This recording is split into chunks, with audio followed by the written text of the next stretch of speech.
اغتنم خمسا قبل خمس شن نعمضود انتاد هيستيد بو نبيغو يري شن كهر جيد شن تا نعمضود انت يسكوكو دعين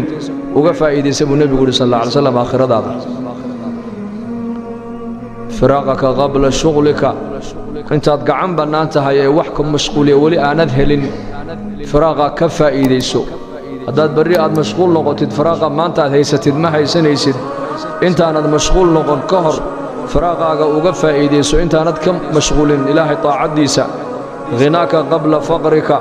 intaad qaniga tahay ee baahidaadu ay urursan tahay ee xaajaadkaagu ay ku daboolan yihiin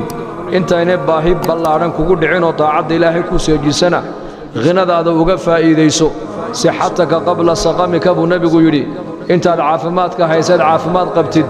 intaanad bukoon ka hor uga faa'iideyso nicmadda diinta iyo taacadda ilaahay uga faa'iideyso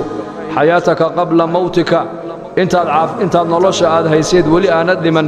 mar haddii dadku ay dhintaan waxay odhanayaan ilaahowna celi laakiin cid soo celinaysa ma jirtee inta aad nooshahay intayna geeridu ku iman nolosha geerida ka hor ka faa'iideyso oo noloshaada geerida uga sii faa'iideyso ila mar haddii la dhinto camalkii uu go'ayaa camalkii adduunyada lagu soo qabtay abaalkiisii baa bilaamaya marka la dhinto